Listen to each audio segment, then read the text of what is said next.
Hey, coaches, welcome back to Bigs Rule the World. I'm sorry it's been so long. It's been a very busy spring here, guys. I hope you all are having fun with spring ball, getting everything done as far as that goes.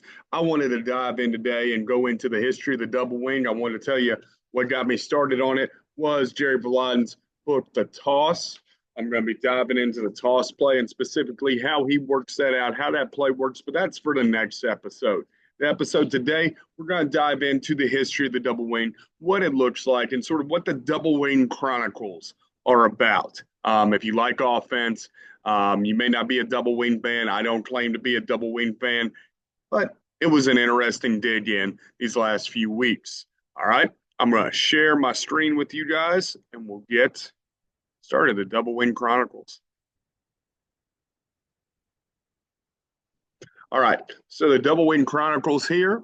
Guys, it's a comprehensive look at one of football's most innovative offenses. Okay, so the early development, if you want to go in, so I did a lot of research into this, did a lot of work with it. They're going to credit some of the ideas, and I felt like you have to put some of the ideas that come with the double wing going back to obviously the old single wing style offense that you saw with Glenn Pop Warner, the Carlisle Indian school. I've talked about that before previously with the single wing that operated in the early 20th century. Now, the modern double wing that we know it, you guys said it on the YouTube last video, you got to go to Don Markham. As we know today, it was refined and popularized by Don Markham in the 80s and 90s and other coaches who see to create sort of a power running scheme that's effective and simple. I think that's the big thing about the double wing is it's simple, but damn it, it can get you. Key characteristics, two wing backs outside the tight ends, power running focus with misdirection. Some unbalanced lines might be thrown in there, but when I think of double wing, I think of double tight, not as much with the unbalanced. Sometimes I guess they get me with that though. And then an emphasis on blocking angles, blocking leverage. It's simple to teach, difficult to defend. Those of you who ever defended against a double wing, I got to tell you, this is the sucker that when it comes to defending against small school offenses. This is what I'll say here, okay? Because I've coached in 1A and 2A high school football my entire life. Some of you will probably cut off the video right now. But I've coached 1A, 2A football my entire life. It's the only thing where you can go double wing 1 week, triple option, five wide spread. That's the type of things that you see here. I think in your bigger schools, you're probably seeing a lot more spread, air raid, that type of thing. Small school, you're going to see a lot more of this. And there's reason for it. So some of the pioneers that we're going to talk about, we have Don Markham, Tim Murphy, Rick Darlington, though, they sort of, when I put this out to the research, put this out, did some AI research, did some research on my own, asked them, who do I need to see? Put the research out to you. Who do I need to see? AI wanted to, the computer actually wanted to give some credit to Rick Darlington. I go with more of him being more of a single wing type guy, but they give his formation, the single wing tsunami variation, as sort of a variation of double wing and Markham's principles, and we'll talk about that. Steve Callanday, Hugh Wyatt, Don Beebe being some of the guys that are credited as pioneers of the double wing. I also like my guy, Jerry Paladin here. Some of the major accomplishments when we talk about the double wing godfather, Don Markham. Okay, he sets a national record with 880 points in 14 games at Bloomington High School in 1994, rushing for over 7,000 yards in a single season. The superpower sweep is going to be sort of his foundation, his legendary play. Okay, he's not the original inventor, but he perfects the system to what we know it today. And it's the ability in that double wing offense to gain consistently 3 to 4 yards, even when defensive knows what is coming. Yeah, tongue-tied me there. Then also continuing on in California, you have guys like Tim Murphy. Okay, some of the significant contributions that he had was to bring in more varied motion packages, so different stuff like give it a little bit of a twist.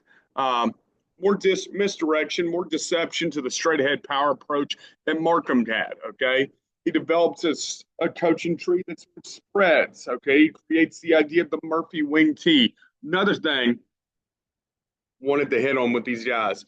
Markham, a good quote here for you guys. If you can't block them, then out leverage them, outnumber them, or fool them. So Markham had ways around this. And I think that quote from Markham hints at why the double wing is so good, guys, because, I mean, just like any offense, when you have really stud guys, it's going to be good. But I think what's beautiful about the double wing is it has a system in place in ways that when you do not have the upper hand when it comes to the Jimmies and Joes, you can still win football games.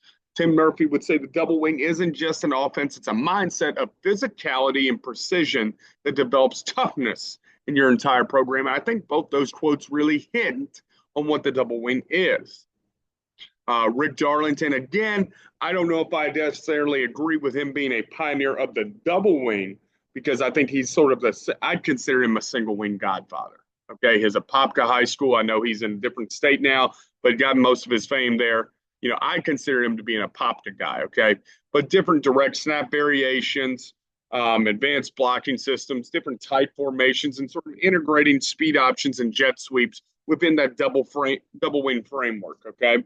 And he would say it's not what you do, it's how you do it. Our system works because our kids buy in completely to the culture of physicality. So you're seeing some of those pioneers talking right now on physicality, getting your kids to buy into what you're doing. I think that goes for any offense. Steve Calladay would sort of transform multiple smaller programs in South Carolina with his crunch double wing system. It takes the double wing system, and sort of simplifies it further, okay? Makes it easier to implement with limited practice time, smaller players, fewer resources, okay? Again, a good smaller school offense. He goes in, sort of simplifies the blocking rules, gets it down to 4 or 5 easy plays. And his thoughts were football doesn't have to be complicated to be effective, okay? Simplicity executed perfectly is unbeatable, all right? Hugh Wyatt, one of the double wing evangelicals here. Okay, he publishes his ideas in youth football and how to win. Has conducted hundreds of double wing coaching clinics nationwide and coached in multiple successful programs over on the West Coast in Washington State. He's not the originator, but Hugh Wyatt's one of the most visible ambassadors when it comes to the double wing. All right, he sort of has created a system to teach it, a system to make it easier for coaches to be able to adapt it, whether it's adapting it to a youth-friendly adaptation of the offense, creating popular coaching and instructional materials. So he's helped to sort of further spread the double wing because of all this. And he would say the double wing works at any level because it's based on fundamental football truths. Angles, again, we're talking about angles, leverage, and numbers at the point of attack. Don Beebe. Okay, I think of Don Beebe. I think about Don Beebe, the NFL player. Okay, but afterwards, he would lead Aurora Christian to Illinois state championships in 2011, 2012, and created the Beebe wing, an adaptation of a spread adaptation of double wing principles. Okay, and he brings an NFL player's perspective to it. He showed how double wing principles could be adapted to more complementary, contemporary offensive styles, create sort of a hybrid system. Okay. And he said the physicality I learned in the double wing made me a better player in the NFL. This system develops toughness that translates to any style of football. All right. So you're having these guys come in and put their own spin to things. Jerry Paladin, again, a California guy. It's these West Coast guys, man. I think about the guys in the East Coast. I think about if you're going to Virginia, my Virginia guys, Riverheads High School. Okay. Riverheads High School and their 7 state championships in a row at one point had the longest winning streak in the nation. Dealing with that, that's what I think about when I think of the double wing, man. So Jerry Paladin compiles a great record in California, wins 15 league championships, wins a section championships, develops a toss series, writes his book, okay? It adds a new dimension to this power running game. And it sort of simplifies the double wing by focusing on this toss play as his unique, this is our play. And I'm going to dive into Paladin's toss play more in our next episode. And Paladin would say the beauty of the toss offense is its simplicity. When executed with precision, defense know what's coming, but still can't stop it. And I think he also hits on stuff. I talked to spread guys who want to install their offense in on 3 to 5 days. Paladin can install his offense in 3 to 5 days and focuses on easy installation. Okay, so what are some of the success stories? The double wing offense was successful, particularly at the high school level, because it's simple to teach. It's difficult to defend. It is a bitch to defend, guys, especially with limited practice time. So Markham is really going to be the guy who takes off. We talked about the 880 points in 14 games. Then he goes to Riverside's High School and wins a CIF championship. Okay, Tim Murphy getting multiple sectional championships. Don Beebe and Aurora Christian. We're having multiple state champions coming out of the double wing offense. Okay. And I tried to get a little AI help here because I am not good with these, but I didn't like how they drew up the plays. That's not double wing to me. But we're going to talk about the counter. We're going to talk about superpower, or the toss is what Paladin calls it. So we're going to talk about all of that when we come in next time. We're going to devote an episode to the toss, devote an episode to the counter, okay, and talk about the key plays within the double wing offense. And then we're going to talk about at the end there, we're going to have an episode for what a double wing offensive lineman looks like. How can you create a double wing offensive lineman? Some books or recommended resources for you guys. We have Markham's Double Wing Clinic series. You can hop on Coach Huey forums. You can get on Hugh Wyatt's Double Wing newsletter, Double Wing Football Fundamentals on YouTube, and then several books that I would hit up on. I love Paladin's The Toss. Tim Murphy has put out a lot of good stuff. Don Markham has put up a lot of good stuff. And the thing I would say about this, those who have been within the double wing and have studied the double wing, I don't want you to think of this as a grinded out offense. It's not a grinded out offense. And I'm going to come back in and stop the share to come back in here. Okay. It's not a grinded out offense. Markham talks about it. It was meant to be an explosive offense. He put up 880 points in 14 games. All right. Think about it. If you're scoring over 60 points a game, are you a grinded out offense? Now, a lot of guys run the double wing because of the grinded out offense nature. I talked in the first episode of the series about Central Lunenburg High School in Victoria, Virginia, middle of freaking nowhere, Virginia. We go down when I'm coaching at Buckingham County High School, and we play them in a game where we're down 7 at half, and we go, okay, we get a stop.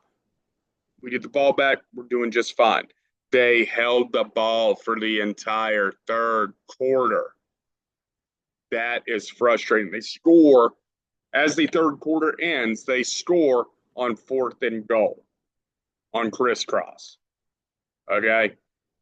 And even though we had the whole fourth quarter, our offense hasn't touched the field yet. I mean, stuff can happen.